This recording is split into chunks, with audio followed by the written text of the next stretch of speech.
Levi Crawford. And Jerry Kersey. Okay. So what branch were you in? I was in the Army National Guard here in Arkansas. What branch are you in? I was in an Army National Guard here in Arkansas. And Levi there was under my command. He was a real good soldier. Yeah. He was my very first sergeant when I got in, right out of high school. So, known him a long time. And how many years did you serve? I did just that 10 years in the Guard. So. How many years did you 42 years and 7 months. So what were your experiences? I was called out several times in the Arkansas Army National Guard for tornado duties. We was called out once for a riot in Little Rock, Arkansas back in 1968. That's a long time ago. We was called out for a riot down there. I went to Panama, Costa Rica, and Honduras for humanitarian service and all down there, rebuilding roads, rebuilding schools, health clinics, and stuff like that. Yeah. What are your experiences? He has a few more years on me. I only did 2. I went to Iraq for a combat deployment, and I went to Afghanistan for a combat deployment. Oh yes, I went to also to Oregon, and we pulled security on a chemical weapons depot after we were shut down, and found out we weren't going to Iraq in 2003. We spent 6 months on a chemical weapons depot pulling security there, and that was over 100 guys that was pulling the guard duty, and it's just my job to be sure they were there doing their job. Okay, so where were you stationed? Fort Lewis, Washington, and Umatilla. I went through training at Fort Bragg, North Carolina, and Fort Belvoir, Virginia. Where were you stationed? For us being Guard, it may be a little different on stations, but I did my training, most all of it in Fort Leonard Wood, which is Missouri, not far from here really. And then, the combat deployments in Iraq and Afghanistan, and then most of the rest of it's here in Arkansas. What food did you eat? What food did I eat? Well, when I first got in, we had what was called sea rations and everything, and they used them back during World War II even. And you had a little can opener that came with them that you open your cans up. If you were lucky, you could find some way to heat it up a little bit, so you didn't have to eat cold food. We would eat sea rations. Then later on, they came out with MREs.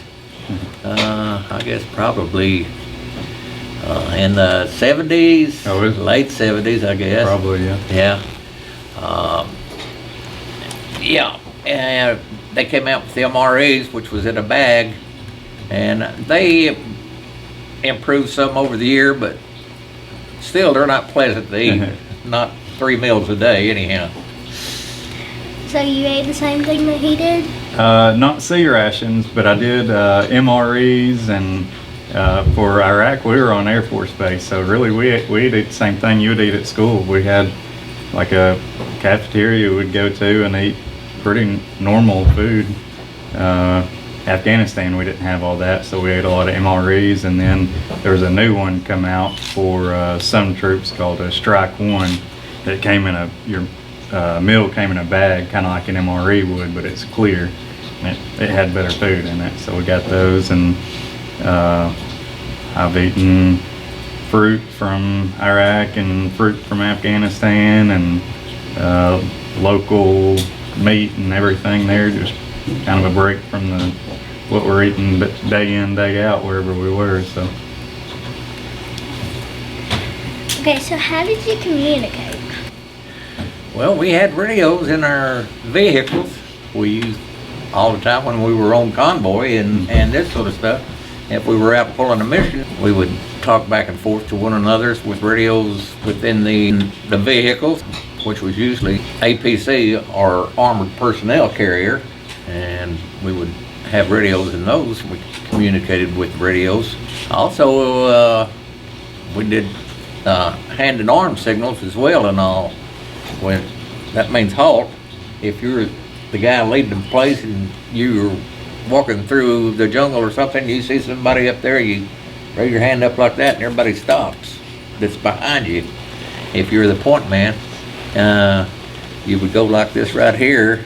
If you saw a spot that looked like it would be a good rally point, that's a point where if you're moving through the woods and you get hit by fire and this sort of stuff, you want a place to fall back to, and that's called a rally point and everything, where everybody meets back up. Because when you hit that fire up there, people start getting nervous and some gets hit and some run off and this sort of stuff. So if you go like this, you're marking a rally point. So if you give this signal, that's 4 fingers on your arm like this right here, that means you want your platoon sergeant to come forward. 3 fingers is for the platoon sergeant. 2 fingers is for your squad leader. 1 finger is for your team leader. Because you're divided up into teams, and then the teams make up the squads, and then the squads make up the platoon and all. So if you see somebody go, they spotted the enemy. If you see somebody bring their rifle up, start pointing like this, somebody has spotted the enemy. For me, we had a lot of just kind of modern day radios that you would be somewhat familiar with. My job was more with being a gunner, was just talking to my radio man like you and I are right now, and then he'd radio it in. So nothing fancy or just unheard of, really. Okay, so what was the training like?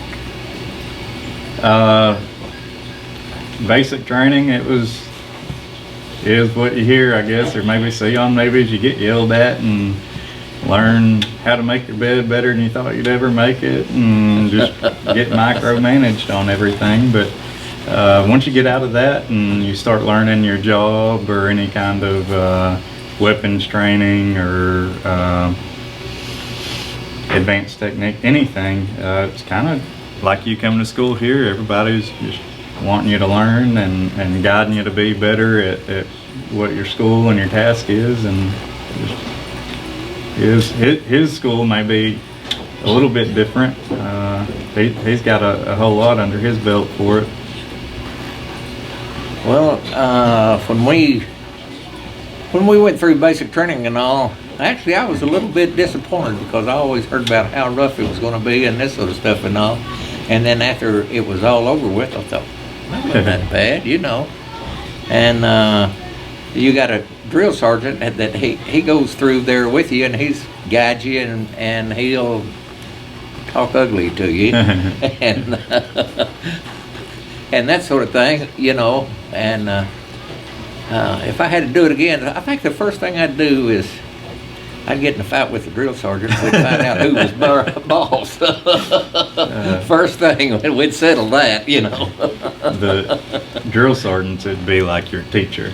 They wear, like when we're going through basic and learning how to do all our Army, just discipline and start to learn what we're going to be doing for Army or whatever service.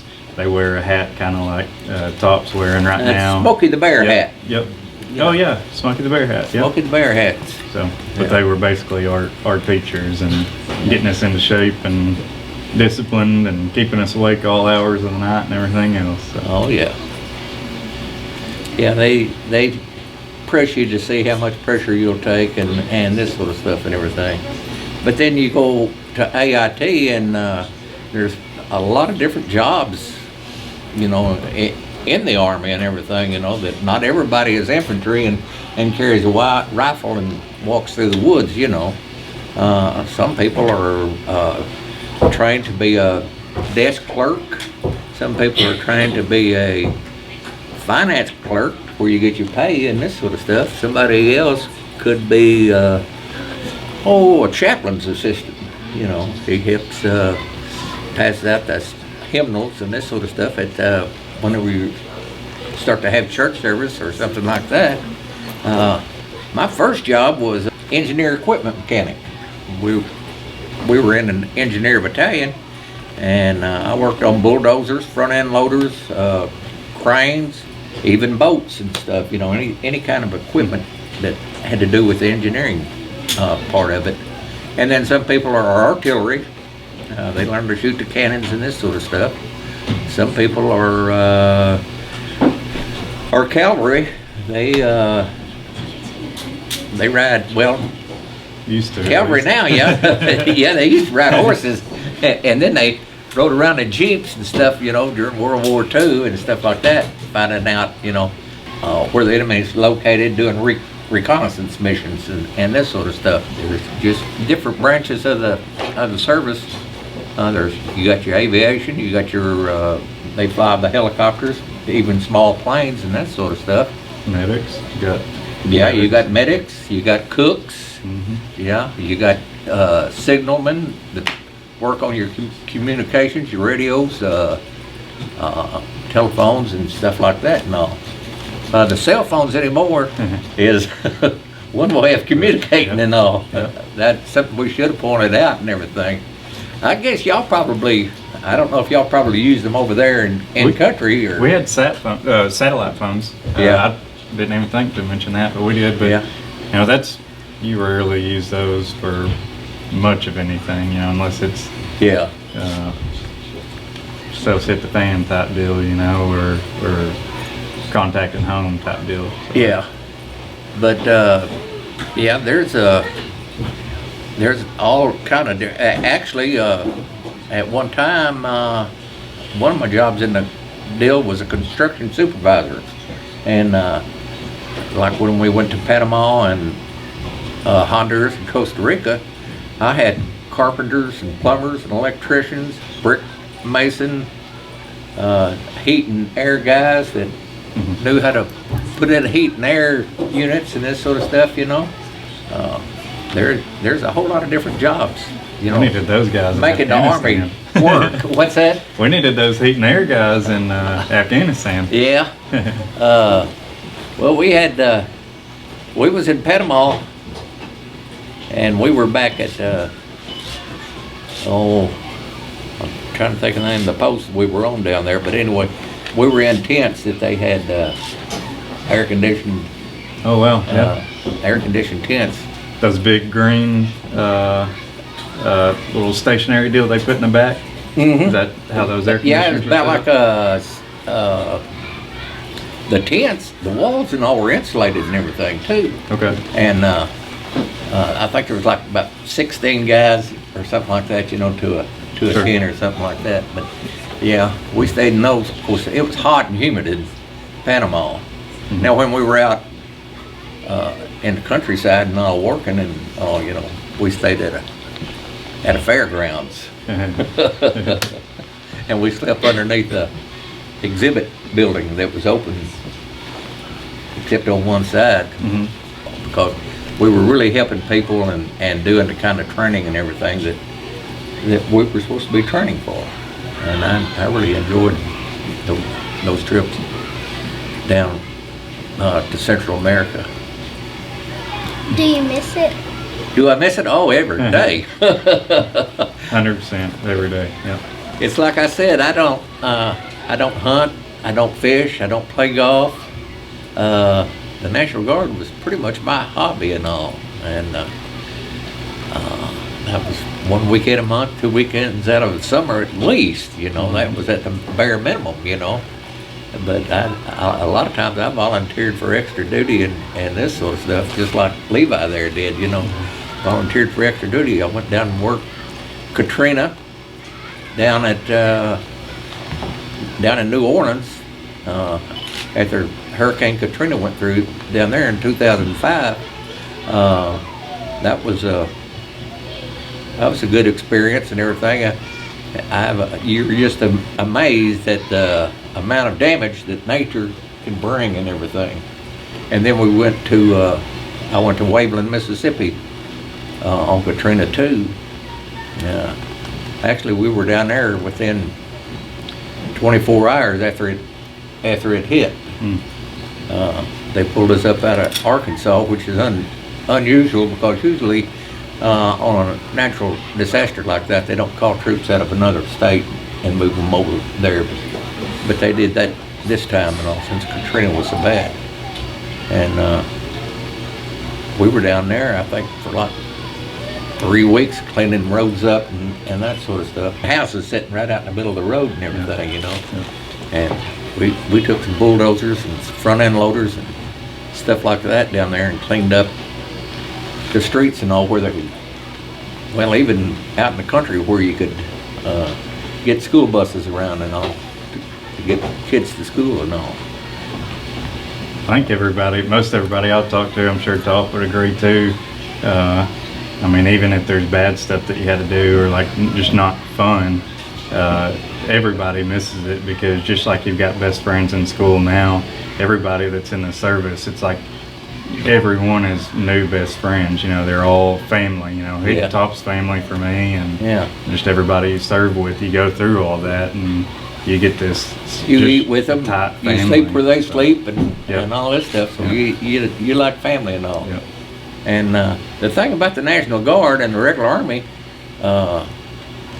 you're with the same guys all the time and everything. And the regular Army and all, you know, they transfer in and out and that sort of stuff. But the National Guard, golly, there's guys in there.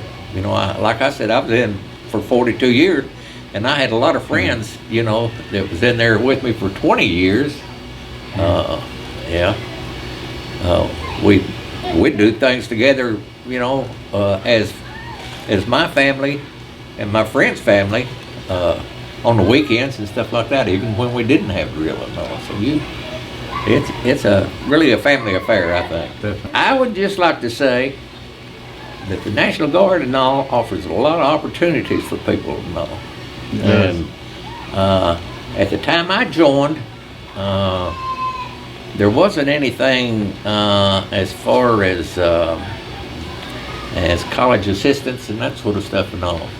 But nowadays, I think kids need to think about those sort of things and all. And believe me, it's a college education is expensive. I had Miss Thedford, my daughter, and then I had twin boys and this sort of stuff. Of course, my boys, they joined the Guard, and one of them even served in the Guard and the Navy too. And they had a lot of their school paid for by that right there. And it's a whole lot better doing that than it is to be looking at 20 years worth of debt once you graduate from high school, you know. Well, thank you for coming, and thank you for watching.